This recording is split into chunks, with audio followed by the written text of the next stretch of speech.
Cincin Perintah Kaisar Naga edisi yang ke-4850 hingga 4852 berjudul Senjata Andalan.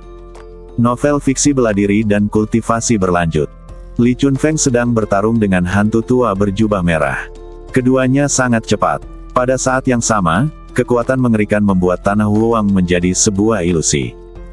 Banyak kultivator lainnya, melihat pertarungan antara keduanya, semuanya memasang ekspresi sangat serius, seolah-olah tempat yang tidak penting ini bisa runtuh kapan saja. Pak Tuali, biar aku bantu.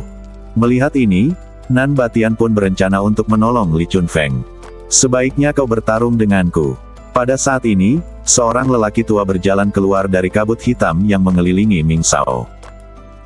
Orang tua itu berpakaian jubah hitam, tetapi mukanya semerah jambu monyet. Kutu kupret, kenapa muncul satu lagi? Sentian tidak dapat menahan diri untuk tidak mengumpat kening ketika dia melihat ini.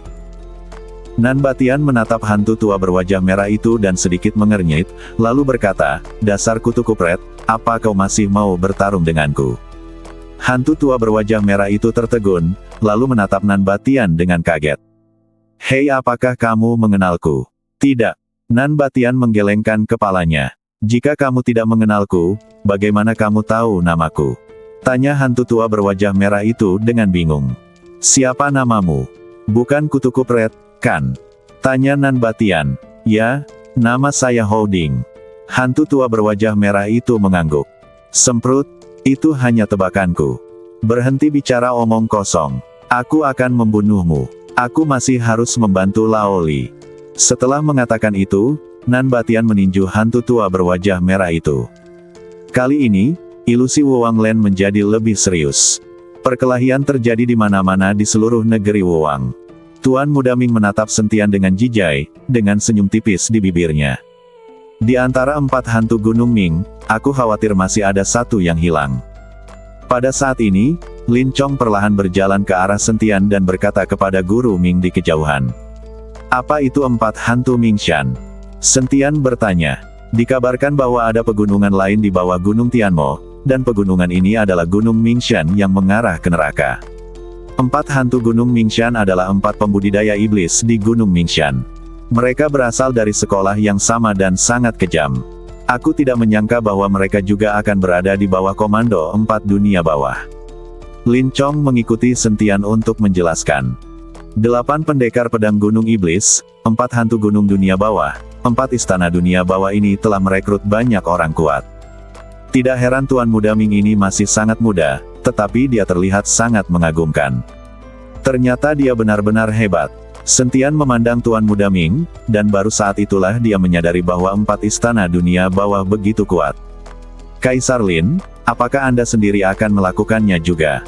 Melihat Lin Chong berdiri di samping Sentian, Ming Sao tersenyum dingin. "Aku tidak akan membiarkan siapapun mengancam Tuan Sen, bahkan kamu dari 4 dunia bawah." Lin Chong berkata dengan tenang. "Baiklah, aku akan mengabulkan permintaanmu." Tuan Muda Ming mengangguk. Segera setelah itu, seorang lelaki tua lain muncul dari kabut hitam tak berujung di sekitarnya. Orang tua itu mengenakan jubah hitam, kecuali tangannya yang berwarna merah darah, seolah-olah baru saja berlumuran darah. "Kaisar Kota Matahari Bulan, merupakan suatu kehormatan bagi saya untuk bertarung dengan Anda." Setelah berkata demikian, lelaki tua bercakar merah itu langsung menyerbu ke arah Lin Chong. Lin Chong juga melompat maju dan bergabung dalam pertempuran melawan lelaki tua bercakar merah.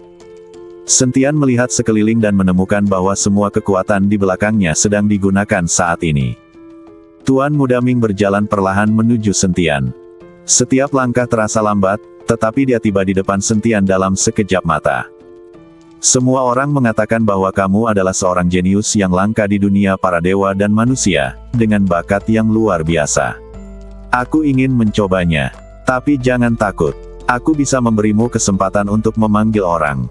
Jika ada orang di belakangmu, kamu bisa memanggil mereka semua." Ming Sao tersenyum tipis dan berkata kepada Sentian dengan sangat sopan. Pada saat ini, mereka tampaknya bukan musuh. Dia memang bukan musuh, hanya saja Tuan Muda Ming tidak tahan dengan orang yang lebih kuat darinya. Sentian menatap Tuan Muda Ming dan menggelengkan kepalanya perlahan. "Aku tidak akan meminta bantuan. Jika aku melakukannya, 4 alam baka milikmu akan lenyap. Ketika Tuan Muda Ming mendengar ini, dia tidak bisa menahan tawa yang terbahak-bahak. Kamu melebih-lebihkan. Bahkan pemimpin sekte Huofen tidak berani meremehkan 4 dunia bawah kita.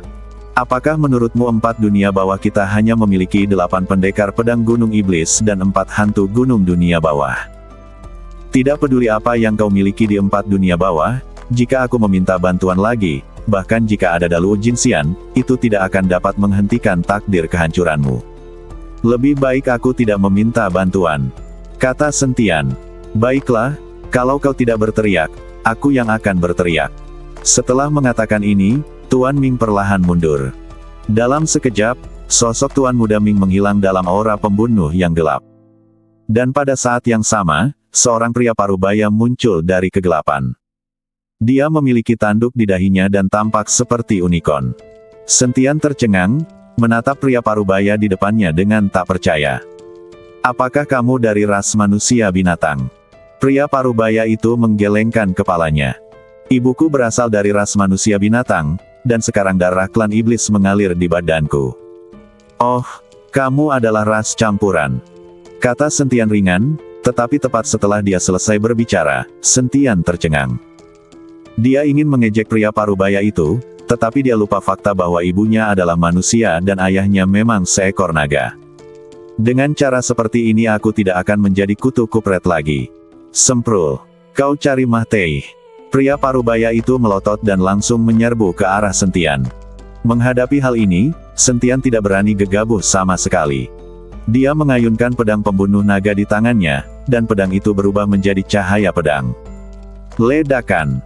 Cahaya pedang itu hancur berkeping-keping, dan badan Sentian terlempar ke belakang oleh kekuatan yang sangat besar, lalu jatuh dengan keras ke tanah, menyebabkan lubang sedalam 100 meter muncul di tanah. Pergilah ke neraka. Teriak lelaki parubaya itu dengan marah, kemudian telapak tangan yang besar langsung menembus kabut hitam, memasuki lubang sedalam 100 meter, dan menghantam ke arah Sentian. Saat tangan raksasa itu berguling ke bawah, gelombang kekuatan yang mengerikan menekan badan Sentian, dan tanah di sekitarnya terus-menerus terkompresi. Bas! Keadaan saat ini, suara pedang bergema dari dasar lubang, diikuti oleh cahaya pedang emas yang melesat ke langit, langsung menembus tangan raksasa itu. Badan Sentian terbang ke langit, memegang pedang pembunuh naga, melayang di udara. Pedang pembunuh naga memancarkan cahaya redup, dan Sentian dikelilingi oleh cahaya kemasan. Badan emas yang tidak bisa dihancurkan telah menutupi seluruh badan Sentian. Pada saat yang sama, kekuatan darah di badan Sentian terus terpancar, menyebabkan kekosongan di sekitarnya bergetar. Menghadapi orang di depannya, Sentian tidak berani gegabah sama sekali. Meskipun dia bisa bertarung melawan lawan yang levelnya lebih tinggi, kekuatan lawannya jelas tidak mudah untuk dihadapi. Pria parubaya itu meletakkan tangannya di belakang punggungnya dan menatap Sentian dengan tenang. Ada tekanan tak terlihat dari badannya yang terus menekan aura Sentian. Senior, jika di saat-saat terakhir, aku tidak bisa bertahan, semuanya tergantung padamu, kata Sentian kepada Raja Iblis Ciyun. Apapun yang terjadi, kau bisa menghadapi sampah kecil ini sendiri. Mengenai pria sok penting bernama Ming Sao itu, aku cukup menyukainya. Aku akan menghadapinya saat waktunya tiba. Aku ingin memberitahunya bahwa semakin sok penting dia, semakin cepat dia akan mati, kata Raja Iblis Awan Merah. Sentian bingung. Apa maksudnya ini? Akhir-akhir ini aku suka pamer. Apakah itu artinya aku akan segera mati? Jika kamu tidak peduli padaku dan aku mati, kamu tidak akan bisa melarikan diri, kata Sentian. Keluarlah, jangan mengancamku dengan cara ini lagi. Kau tidak akan mati sama sekali. Tuan Si di belakangmu, bersin saja bisa membuat sampah-sampah kecil ini takut setengah mati. Dia tidak akan melihatmu mati, jadi bertarunglah dengan baik, anggap saja itu sebagai sparring partner, kau tidak akan mati. Raja Iblis Ciyun menghibur Sentian. Sentian memikirkannya dan itu masuk akal, karena dia memiliki Tuan Si di belakangnya. Setiap kali aku dalam bahaya, Tuan Si akan muncul tepat waktu. Lagi pula aku tidak akan mati, jadi tidak ada yang perlu ditakutkan. Memikirkan hal ini, Sentian langsung menjadi percaya diri. Ia melihat pria parubaya itu dan berkata, "Kutu kupret kecil, apakah ini semua yang dapat kau lakukan?" Wajah pria parubaya itu memerah karena marah. Ia tiba-tiba melangkah maju, mengulurkan tangannya, lalu melambaikannya. Ledakan. Tiba-tiba, tekanan kuat dari langit dan bumi turun dari tempat Sentian berada, menekan Sentian. Sentian menggertakkan giginya, dan mengayunkan pedang pembunuh naga di tangannya, melepaskan energi pedang yang mengerikan, menebas langsung ke arah tekanan dari langit dan bumi. Dur.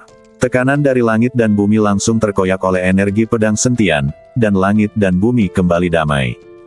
Mata lelaki setengah baya itu sedikit menyipit. Dia hanya berada di alam Mahayana tingkat keempat, tetapi dia memiliki kekuatan seperti itu. Dia pasti sangat mampu. Kamu belum melihat kemampuanku sepenuhnya. Sentian berkata dengan nada meremehkan. Barakokok, kau pura-pura keren saja. Pria parubaya itu mengumpat dengan marah, lalu melayangkan pukulan. Namun, setelah melayangkan pukulan, wajah lelaki parubaya itu sedikit berubah, dan dia segera berbalik melihat ke arah Tuan Muda Ming. Sepertinya dia takut kalau ucapan sok penting tadi akan menyinggung Tuan Muda Ming. Melihat Tuan Muda Ming mengabaikannya, pria parubaya itu menghela napas lega. Setelah pukulan ini, Sentian hanya merasakan area sekelilingnya langsung terkompresi, dan roh-roh jahat yang mengerikan menyerbu ke arah Sentian bagai ombak. Pada saat ini, Sentian tampaknya berada di tengah badai, membiarkan gelombang besar yang tak terhitung jumlahnya menghantam badannya. Ombak besar ini sangatlah kuat dan dapat mencabik-cabik Sentian kapan saja. Badan emas Sentian yang tidak bisa dihancurkan memancarkan cahaya keemasan, menahan kekuatan ini. Sepertinya aku harus menggunakan senjata pembunuhku. Sentian menyimpan pedang pembunuh naga, dan busur Raja Dewa muncul di tangannya. Untuk menghadapi gelombang roh jahat ini, busur Raja Dewa adalah senjata terbaik. Alasan mengapa Sentian tidak pernah berani menggunakannya senjata andalan adalah karena dia tahu bahwa begitu dia mengeluarkan busur Raja Dewa, dia akan menjadi sasaran kritik publik. Bahkan mereka yang tidak menaruh dendam terhadapnya akan memendam niat jahat saat mereka melihat busur Raja Dewa miliknya. Inilah sebabnya mengapa orang yang tidak bersalah bisa menjadi bersalah karena memiliki harta karun. Tetapi pada titik ini, Sentian tidak peduli. Dengan busur Raja Dewa di tangan, Sentian menarik tali busur. Bulu anak panah perlahan muncul, dan energi jahat dari pola Tao di sekitarnya dengan cepat diserap oleh busur Raja Dewa dan berubah menjadi anak panah yang tajam. Suara berderu. Suara yang memekakkan telinga terdengar, menyebabkan rasa sakit pada gendang telinga semua orang di seluruh negeri Wuwang. Saat anak panah itu ditembakkan, area di sekitar Sentian langsung meledak, dan roh-roh jahat yang tak terhitung jumlahnya hancur dan lenyap. Tuan Ming yang awalnya memasang ekspresi acuh tak acuh, tiba-tiba membelalakan matanya saat Sentian mengeluarkan busur Raja Dewa dan menembakkan anak panah. Busur Raja Dewa. Mata Tuan Muda Ming penuh dengan panas. Busur Raja Dewa. Bahkan mereka yang berada di medan pertempuran pun tak kuasa menahan diri untuk berhenti dan menoleh ke arah Sentian. Pria parubaya itu sedikit mengernyit dan berkata dengan tidak percaya. Apakah kamu menggunakan busur Raja Dewa? Ya, apakah kamu ingin mencoba kekuatannya? Sentian tersenyum, lalu tiba-tiba menarik tali busur. Antara langit dan bumi, roh-roh jahat yang tak terhitung jumlahnya menyerbu ke arah busur Raja Dewa. Sebutir bulu anak panah yang bersinar dengan cahaya keemasan muncul di busur sang Raja Dewa. Suara berderu. Sentian melepaskan anak panah, dan pria parubaya itu buru-buru melepaskan serangkaian energi yang kuat, tetapi pedang tajam itu langsung menembus energi yang kuat itu, diikuti oleh ledakan dahsyat. Kekuatan yang mengerikan itu menyebabkan pria parubaya itu langsung mundur, dan kekosongan yang dilaluinya mulai riuntuh. Setelah akhirnya menenangkan badannya, lelaki parubaya itu berkata dengan ekspresi terkejut di matanya. Sungguh kekuatan yang luar biasa, busur Raja Dewa memang pantas dengan reputasinya.